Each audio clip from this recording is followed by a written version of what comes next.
Hello दोस्तों, आप सभी का स्वागत है। आप सभी का इस क्लास में जो है बहुत-बहुत स्वागत है। आप सभी को राधे-राधे, जय श्री राम, नमस्ते, गुड मॉर्निंग। तो आप सभी कैसे हैं? कमेंट करके ज़रूर बताइएगा। आज हम लोग जो है 1 मार्च को 1 अप्रैल को जो है एक नई क्लास की शुरुआत कर रहे हैं साइंस की। जो आपके यूपी होमगार्ड हो चाहे कोई भी एग्ज़ाम हो जहाँ पर भी साइंस आता है वहाँ पर भी आपकी साइंस को जो है महत्वपूर्ण भूमिका जो है निभाने वाली है। औषधि सीरीज के नाम से आपकी जो है ये क्लास चलने वाली है। जो यूपी होमगार्ड हो चाहे यूपी पुलिस हो चाहे कोई सी भी एग्ज़ाम हो जहाँ पर भी साइंस आता है यह क्लास आप लोगों के लिए रामबाण साबित होने वाली है।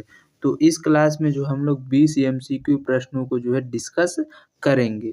तो अगर आपको क्लास अच्छी लगे तो अपने दोस्तों को शेयर कीजिएगा और हमें अधिक से अधिक सपोर्ट करिएगा। तो यह क्लास आप लोग आज यह डेमो क्लास की तरफ से प्रैक्टिस सेट नंबर 1 है। यह क्लास कैसी लगी? कम से कम आप लोग 200 से 250 लोग कमेंट करके ज़रूर बताइएगा कि यह क्लास आप लोगों को कैसी लगी। अगर क्लास अच्छी लगे तो शेयर भी और अवश्य कीजिएगा। तो चलिए क्लास में अपने पहले प्रश्न की तरफ बढ़ते हैं।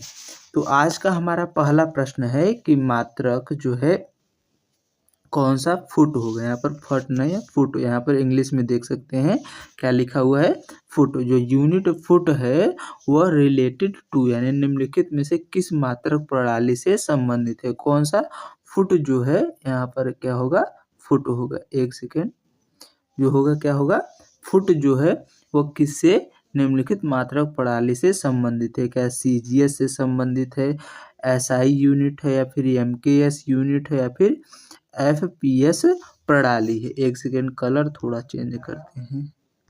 हाँ, तो किससे संबंधित है जो फुट यूनिट है या कौन से जो है संबंधित है। तो जो फुट यूनिट है या किससे संबंधित है तो एफपीएस जो है संबंधित है। किससे संबंधित है?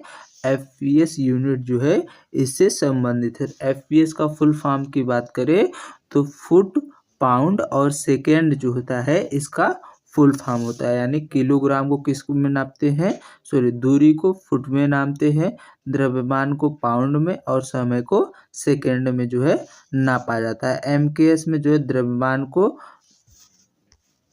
किस में नापते हैं तो एमकेएस जो पद्धति है इसमें जो द्रव्यमान को किस में मापा जाता है किलोग्राम में मापते हैं, दूरी को मीटर में और समय को सेकेंड में। एसआई यूनिट एमकेएस यूनिट ही का जो है ये इंटरनेशनल यूनिट है। इसको भी जो है दूरी को इसमें मीटर में, द्रव्यमान को किलोग्राम में और समय को सेकेंड में मापते हैं। सीजीएस प्रणाली की बात करें तो दूरी को सेंटीमीटर में, भार को ग्राम में और समय को सेकेंड में मापा जाता है। मात्रक का मतलब होता है सीधी से मतलब अगर मात्रक की मतलब कोई पूछ ले तो जो है जिसमें मापा जाता है। क्या? जिससे मापा जाता है, जिसमें मापा जाता है। क्या? जिसमें मापा जाता है। किसी चीज को क्या है मापा जाता है। जिसमें किसी चीज को मापा जाता है उसका मतलब क्या होता है मात्रक होता है। अगर हम बात करें कुल मात्रकों की तो कुल मात्रक कितने हैं तो एसआई यूनिट की बात करें तो कुल एसआई यूनिटों की संख्या कितनी है 7 है। कितने मात्रक हैं तो मात्रकों की जो है राशियों के आधार पर एसआई यूनिट यानी मूल मात्रक जिनको कहते हैं उनकी संख्या की बात करें तो उनकी संख्या 7 होती है। और ये सब हमें बता ही दिए क्या कि सीजीएस को क्या होता है, एसआई क्या होता है, एमकेएस क्या होता है और एफपीएस क्या होता है। इसी के साथ अगले प्रश्न पर बढ़ जाते हैं। अगला प्रश्न हमारा है कि आधार राशियों के मात्रकों को क्या कहा जाता है। यानी आधार राशि जो है यानी मूल राशि जो है उनके मात्रकों को क्या मूल स्थिरांक कहते हैं, व्युत्पन्न मूल मात्रक कहते हैं, मौलिक या मूल मात्रक कहते हैं, फिर मानक मूल मात्रक कहते हैं। तो जो आधार राशियां हैं उनके मात्रकों को क्या कहा जाता है तो इनको मौलिक या मूल मात्रक कहते हैं। क्या कहते हैं? मौलिक या मूल मात्रक उनको कहा जाता है। मौलिक या मूल मात्रकों की संख्या की बात करें तो मूल मात्रकों की संख्या कितनी है? तो मूल मात्रकों की कुल संख्या 7 है। कितनी संख्या है? तो मूल मात्रक जो है इनकी संख्या 7 है। बाकी सभी जो है उनको व्युत्पन्न मात्रक कहते हैं, क्योंकि वो मूल मात्रक के सहयोग से जो है वो बनाए जाते हैं। आशा करते हैं यहाँ तक का जो है पॉइंट आप लोगों को क्लियर हो गया होगा। इसी के साथ अगले प्रश्न की तरफ बढ़ जाते हैं। तो अगला प्रश्न हमारा है कि ज्योति तीव्रता का एसआई यूनिट क्या है? जो ज्योति तीव्रता है इसका एसआई यूनिट की बात करें तो क्या इसका एसआई यूनिट मीटर है, वाट है, कैंडेला है या फिर मोल है? तो जो ज्योति तीव्रता है इसकी एसआई यूनिट आपकी क्या होता है? कैंडेला जो है इसका जो है एसआई यूनिट होता है। क्या होता है? कैंडेला जो है इसकी ज्योति तीव्रता यानी जो है कोई चीज़ अगर जल रही है तो उसकी तीव्रता जो है उसको मापने के लिए जो है कैंडेला में जो इसको मापा जाता है। जो उसकी तीव्रता मापते हैं उसको क्या उसमें किसमें मापते हैं? तो कैंडेला में जो है उसको मापते हैं। जैसे आपका कोई ये जो बल्ब है, ये जो बल्ब क्या है? जल रहा है। तो इसकी बल्ब की चमक कितनी है? उसकी चमक को मापने के लिए जो है वो कैंडेला जो है कैंडेला में जो है उसको मापा जाता है, जिसको ज्योति तीव्रता के नाम से जानते हैं। चमक को मापने वाली चीज को जो है मापन की इकाई को जो है ज्योति तीव्रता कहते हैं। क्या? किसी भी चीज की जो चमक है जो जिसमें हम उसको चमक को मापते हैं उसके लिए जो इकाई है उसे ज्योति तीव्रता है। ज्योति तीव्रता की इकाई के एसआई यूनिट की बात करें तो कैंडेला जो है ज्योति तीव्रता की एसआई यूनिट होती है। मीटर किसकी एसआई यूनिट है? तो दूरी का है। वाट किसका है? तो विद्युत विभवांतर का होता है। विद्युत वाट शक्ति का भी मात्रक होता है। और वहीं बात करें मोल तो जो पदार्थ की मात्रा का जो एसआई यूनिट है वो मोल होता है। इसी के साथ अगले प्रश्न की तरफ बढ़ जाते हैं। अगला प्रश्न हमारा है कि आवृत्ति के मापन जो है का मात्रक क्या है? जो आवृत्ति है किसी जो तरंगदैर्घ्य है उसकी आवृत्ति यानी फ्रीक्वेंसी की बात करें, तरंगदैर्घ्य की बात करें तो उसकी फ्रीक्वेंसी यहाँ पर बात हो रही तो जो कोई भी वेव है उसकी आवृत्ति यानी तरंगदैर्घ्य यानी फ्रीक्वेंसी जो है फ्रीक्वेंसी आवृत्ति यानी फ्रीक्वेंसी की मात्रक की बात की जाए क्या जूल होता है, मिली सेकेंड होता है, हर्ट्ज होता है या फिर पास्कल होता है? तो आवृत्ति की मात्रक जो है हर्ट्ज होता है। क्या होता है? फ्रीक्वेंसी जो है इसका मात्रक की बात की जाए तो इसको हर्ट्ज में मापते हैं। फ्रीक्वेंसी का मतलब सीधा सीधा होता है कि 1 सेकेंड में होने वाले कंपनों की संख्या को आवृत्ति कहते हैं।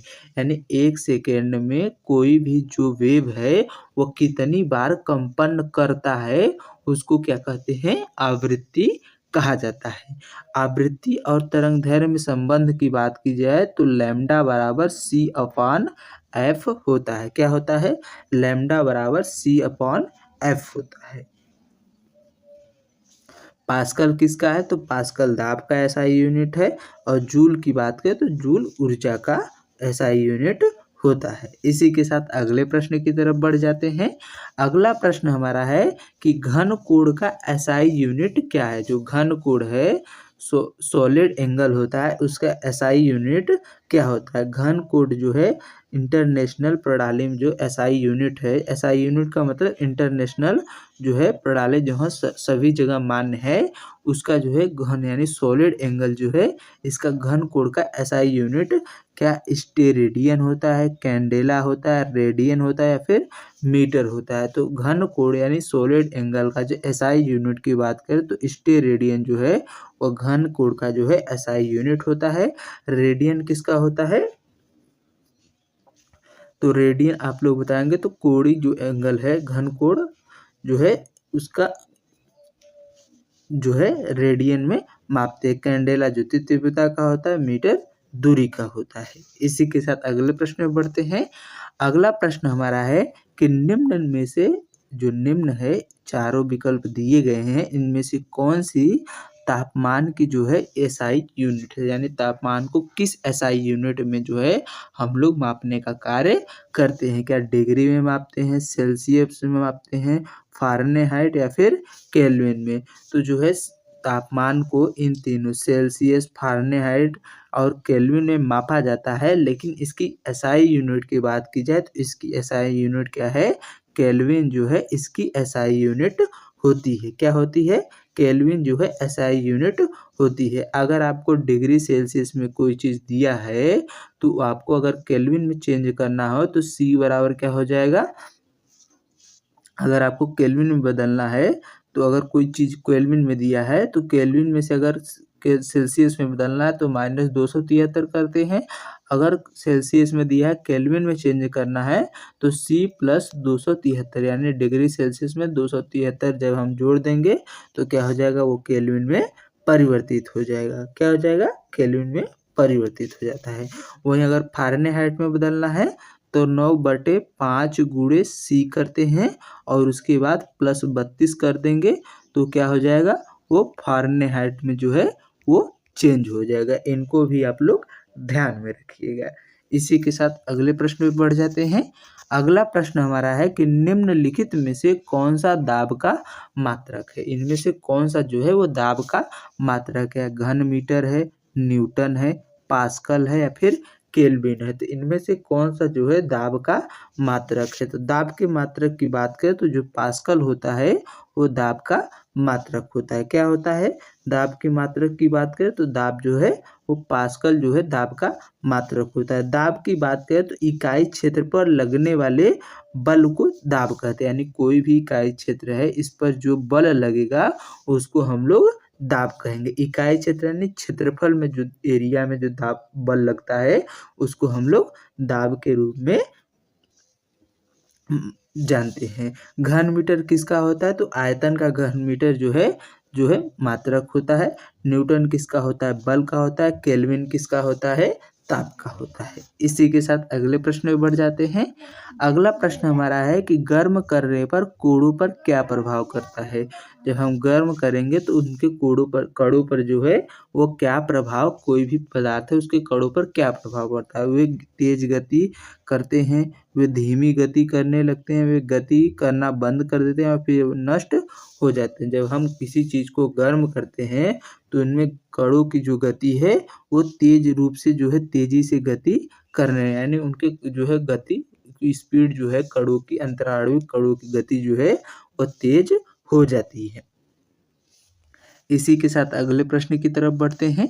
अगला प्रश्न हमारा है कि कौन सी अवस्था अत्यंत संपीड़ित है? यानी कौन सी अवस्था को जो है अत्यंत हम जो है संपीड़ित कर सकते हैं। संपीड़ित का मतलब हम दबाकर उसके आकृति को चेंज कर सकते हैं। क्या ठोस अवस्था है, ठोस और द्रव दोनों है, द्रव अवस्था है या फिर गैसीय अवस्था है?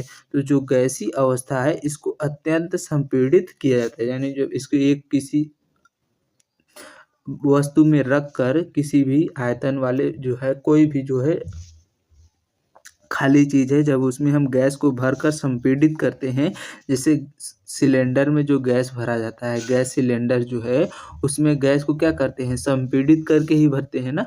तो उसमें इतना अधिक संपीड़ित करके भर देते हैं कि वो जो छोटा बॉटल है उसमें 30 से 35 केजी जो है या 50 केजी जो गैस है, जिस भी यूनिट का सिलेंडर होता है उसमें उतना गैस भरा जा सकता है। कैसे भरते हैं? उसको संपीड़ित करके ही भरा जाता है। तो गैसीय अवस्था को अत्यधिक संपीड़ित किया जा सकता है। इसी के साथ अगले प्रश्न में बढ़ते हैं। अगला प्रश्न हमारा है कि किसमें कण अधिकतम बल जो है बंधे रहते हैं, यानी किसमें जो है अंतराणुविक आकर्षण बलों के द्वारा जो कण है वो बंधे रखते हैं? क्या लोहे की छड़ी में, कलम की स्याही में, इत्र में या फिर पानी में? तो सबसे अधिक अंतराणुविक आकर्षण बल के द्वारा किसमें होता है? सबसे अधिक ठोस में होता है। उसके बाद किसमें होता है? द्रव में होता है। फिर किसमें होता है? गैस में। यानी सबसे कम अंतराणुविक आकर्षण बल गैसों में होता है और उससे ज़्यादा द्रव में और सबसे ज़्यादा ठोस में होता है। यानी कण बहुत पास ऐसे बंधे रहते हैं और द्रव में थोड़ा क्या होता है? इसमें दूरी होती है जिससे वो बहने लगते हैं और गैसों में बहुत दूरी होती है जिससे वो कहीं पर भी फैल जाते हैं। तो सबसे अधिकतम बल किसमें होता है? ठोस में। तो इसमें ठोस क्या है? तो लोहे की छड़ क्या है?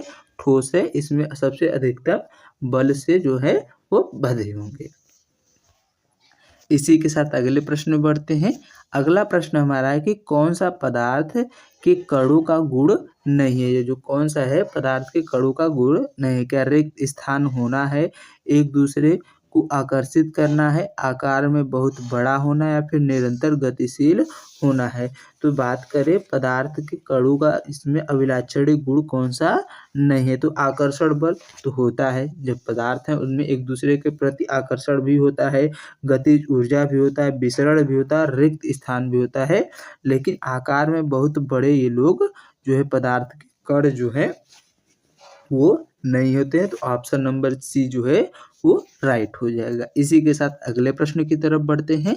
अगला प्रश्न हमारा है कि कौन सा प्रावस्था परिवर्तन नहीं, यानी प्रावस्था जो परिवर्तन है इसमें से कौन सा नहीं है। क्या संघनन नहीं है, उत्सर्जन नहीं है, ऊर्ध्वपातन नहीं है या फिर वाष्पन नहीं है। तो अवस्था परिवर्तन उत्सर्जन नहीं है। उत्सर्जन का मतलब जो है वेस्ट पदार्थ उनको बाहर निकालना होता है। संघनन का बात करें तो संघनन में क्या होता है, संघनन में जो है जैसे ओस है, कोहरा है, ये सब क्या है वाष्प जो है द्रव में परिवर्तित हो जाता है। ऊर्ध्वपातन में ठोस सीधे क्या हो गैस में परिवर्तित हो जाता है। वाष्पन क्या द्रव जो है वाष्प में परिवर्तित, यानी ये सब अवस्था परिवर्तन। जबकि उत्सर्जन में क्या होता है, हम लोग जो है वेस्ट पदार्थों को अपने शरीर से बाहर निकालते हैं। इसी के साथ अगले प्रश्न में बढ़ते हैं। अगला प्रश्न हमारा है कि तापमान बढ़ने पर कणों की गतिज ऊर्जा पर क्या असर होता है। यानी जब हम किसी चीज़ का तापमान बढ़ाते हैं तो जो कणों की गतिज ऊर्जा है उस पर क्या प्रभाव देखने को पड़ता है। क्या उसकी जो गतिज ऊर्जा बढ़ जाती है, घटती है या फिर एक समान रहती है या फिर शून्य हो जाती है। जब हम किसी चीज़ का तापमान बढ़ाएंगे किसी भी पदार्थ का, तो जो उनके कणों की गतिज ऊर्जा है वो क्या होती है, बढ़ जाती है। क्या होती है, कणों की गतिज ऊर्जा जो है तापमान बढ़ाने पर बढ़ जाती है, क्योंकि जो है जैसे ही तापमान बढ़ाएंगे तो उनके बीच आकर्षण बल जो है थोड़ा कमजोर हो जाता है, जिससे वे कंपन अधिक तेजी से करने लगते हैं और उनकी गतिज ऊर्जा जो है वो बढ़ जाती है। इसी के साथ अगले प्रश्न में बढ़ते हैं। अगला प्रश्न हमारा है कि किस घटना में एक ठोस द्रव में परिवर्तित हो जाता है। क्या गलन में, ठोसीकरण में, ऊर्ध्वपातन में या फिर निक्षेपण में। तो कौन सी जो घटना है उसमें ठोस जो है द्रव में परिवर्तित हो जाता है। तो गलन की जो घटना है उसमें जो ठोस है वो द्रव में परिवर्तित हो जाता है। गलन में क्या, जैसे आपका कोई बर्फ का टुकड़ा है, जब उस पर थोड़ा सा भी जो ताप मिलता है बाहरी ताप, तो क्या होता है वो गल कर ठोस से द्रव में परिवर्तित हो जाता है। तो गलन जो है ठोस से द्रव में परिवर्तित करने की घटना है। अवस्था परिवर्तन में बात करें तो गलन क्या है, ठोस को द्रव में परिवर्तित करता है। क्वथन यानी क्वथन जो होता है वो क्या करता है, द्रव को वाष्प में। ऊर्ध्वपातन की बात करें तो ठोस को डायरेक्ट गैस में परिवर्तित कर देता है। वहीं आपका जो है निक्षेपण जो है गैस को सीधे ठोस में परिवर्तित कर देता है। कौन सी घटना, निक्षेपण जो है ये निक्षेपण घटना सीधे गैस जो है उसको ठोस में परिवर्तित करने का कार्य करती है। इसी के साथ अगले प्रश्न में बढ़ते हैं। अगला प्रश्न हमारा है कि सब्जियों, फलों और फूलों की खेती को क्या कहा जाता है। जो सब्जी, फल, फूल की खेती को क्या सेरीकल्चर कहते हैं, पीसी कल्चर कहते हैं, एपी कल्चर कहते हैं या फिर हॉर्टिकल्चर कहा जाता है। तो सब्जियों, फलों, फूलों और जैसे जो है खेती जो है इन सभी को मिश्रित खेती को हॉर्टिकल्चर जो है वो कहा जाता है। क्या कहा जाता है, हॉर्टिकल्चर। एपी कल्चर जो है मधुमक्खी पालन को कहते हैं। पीसी कल्चर की बात करें तो मछलियों के पालन को कहते हैं। और सेरीकल्चर जो है रेशम की खेती को कहा जाता है। इसी के साथ अगले प्रश्न बढ़ते हैं।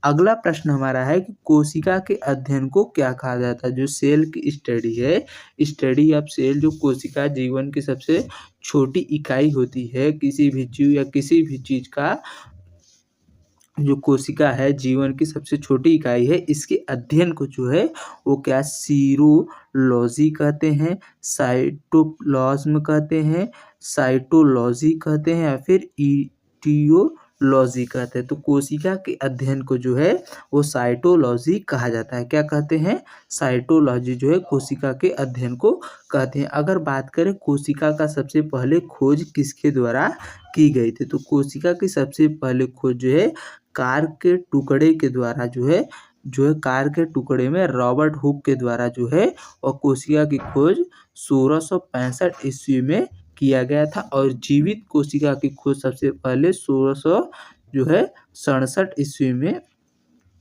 लुएनहॉक ने किया था। किसने किया था? लुएनहॉक ने। कोशिका जो है शरीर की सबसे छोटी जो है संरचनात्मक एवं क्रियात्मक इकाई भी होती है, यानी सबसे छोटी संरचनात्मक क्रियात्मक इकाई क्या होती है? कोशिका होती है। कोशिका से फिर क्या बनते हैं? ऊतक, ऊतक से अंग बनते हैं, फिर अंग से शरीर बनता है, फिर उसके बाद जो है शरीर से अब शरीर जब हो गया तो उससे जनसंख्या जो है बढ़ती जाती है। इथियोलॉजी की बात करें तो इथियोलॉजी में है जो है रोगों का अध्ययन होता है। क्या होता है? रोगों का अध्ययन होता है। वहीं बात करें सीरियोलॉजी में तो शरीर में द्रव का जो अध्ययन है वो सीरियोलॉजी के अंतर्गत किया जाता है। इसी के साथ अगले प्रश्न में बढ़ जाते हैं। तो अगला प्रश्न हमारा है कि विटीकल्चर क्या है? जो विटीकल्चर है क्या? सब्जियों की खेती है, आम की खेती है, अंगूर की खेती है या फिर फूलों की खेती है? तो विटीकल्चर की बात करें तो अंगूर की खेती को जो है वो विटीकल्चर कहा जाता है। क्या कहा जाता है? विटीकल्चर। वहीं बात करें सब्जियों की खेती को हॉर्टिकल्चर कहते हैं और फूलों की खेती को जो है फूल जो है इनकी खेती को फ्लोरिकल्चर कहा जाता है। इसी के साथ अगले प्रश्न में बढ़ते हैं।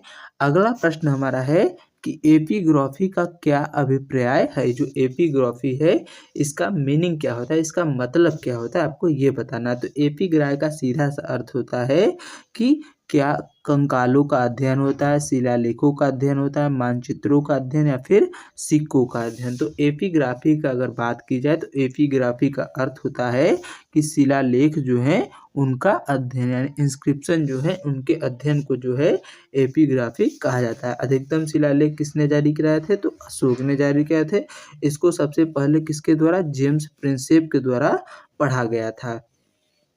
अशोक का जो है 14 शिलालेख जारी किया था, जिसमें अशोक के कलिंग का युद्ध विजय जो है इसका 13वें शिलालेख में जो है वह अध्ययन जो है वर्णन देखने को मिलता है। वहीं सिक्कों के अध्ययन को क्या कहते हैं? तो सिक्कों के अध्ययन को न्यूमेरियोग्राफी कहा जाता है। क्या कहते हैं? न्यूमेस्ट्रोग्राफी कहते हैं। इसी के साथ अगले प्रश्न की तरफ बढ़ जाते हैं। अगला प्रश्न हमारा है कि पक्षियों का जो अध्ययन है इसको क्या कहते हैं? तो पक्षियों को अध्ययन को क्या हर्पेटोलॉजी कहते हैं, ऑप्थेल्मोलॉजी कहते हैं, एंथ्रोपोलॉजी कहते हैं या फिर ऑर्निथियोलॉजी कहा जाता है। तो पक्षियों को अध्ययन को जो है ऑर्निथियोलॉजी कहते हैं। क्या कहते हैं? ऑर्निथियोलॉजी जो है पक्षियों के अध्ययन को कहते हैं। और एंथ्रोपोलॉजी की बात करें तो एंथ्रोपोलॉजी जो है मानव कंकाल जो है मानव शास्त्र का अध्ययन कहलाता है। मानव शास्त्र जो है उसके अध्ययन को जो है एंथ्रोपोलॉजी कहते हैं। किसके अध्ययन को? मानव शास्त्र के अध्ययन को। इसी के साथ आज के अगले प्रश्न की तरफ बढ़ते हैं। तो आज के अगले और अंतिम प्रश्न की तरफ हम लोग आ चुके हैं कि सेरीकल्चर शब्द जो है निम्नलिखित में से किससे संबंधित है? तो सेरीकल्चर का संबंध क्या मछली पालन से है, रेशम की खेती से है, पक्षी पालन से या फिर मधुमक्खी पालन से है? तो जो है सेरीकल्चर जो है रेशम की खेती से संबंधित है। सेरीकल्चर किसको कहते हैं? तो रेशम की खेती को सेरीकल्चर कहा जाता है। मछली पालन की बात करें तो मछली पालन को क्या कहते हैं? आप लोग कमेंट करके बताइएगा। वहीं बात करें पक्षी पालन है, पक्षियों के पालन को ऑर्निथोलॉजी कहते हैं और मधुमक्खी पालन को जो है एपीकल्चर कहा जाता है। आप लोग जो है मछली पालन की जो है अध्ययन को या मछली पालन को क्या कहते हैं? कमेंट में होमवर्क के तौर पर जो है वो जरूर बताइएगा। और यह क्लास आप लोगों को कैसी लगी कमेंट कर जरूर बताइएगा। और अगर कोई सजेशन हो, कोई डाउट हो या कोई गलती से मिस्टेक हो गया है तो उसको भी आप लोग बता सकते हैं। अगर क्लास अच्छी लगी है तो अपने दोस्तों में अधिक से अधिक शेयर कीजिएगा और हमें अधिक से अधिक सपोर्ट करिएगा। और ये भी कमेंट में बताइए कि ये क्लास आप लोगों को रेगुलर बेसिस पे चाहिए या नहीं चाहिए, इसका भी आप लोग कमेंट के माध्यम से ज़रूर जवाब दीजिएगा। अगर इसकी पीडीएफ चाहिए तो आप लोग हमारे टेलीग्राम सरकारी रोजगार बाय आकाश को ज्वाइन कर सकते हैं, या डिस्क्रिप्शन में लिंक है वहाँ से जाकर आप लोग टेलीग्राम को ज्वाइन कर वहाँ से जो है इसकी पीडीएफ भी ले सकते हैं। तो चलिए मिलते हैं नेक्स्ट क्लास में, आज के लिए बस इतना ही। कमेंट में अपना फीडबैक देना मत भूलिएगा। जय हिंद, जय भारत।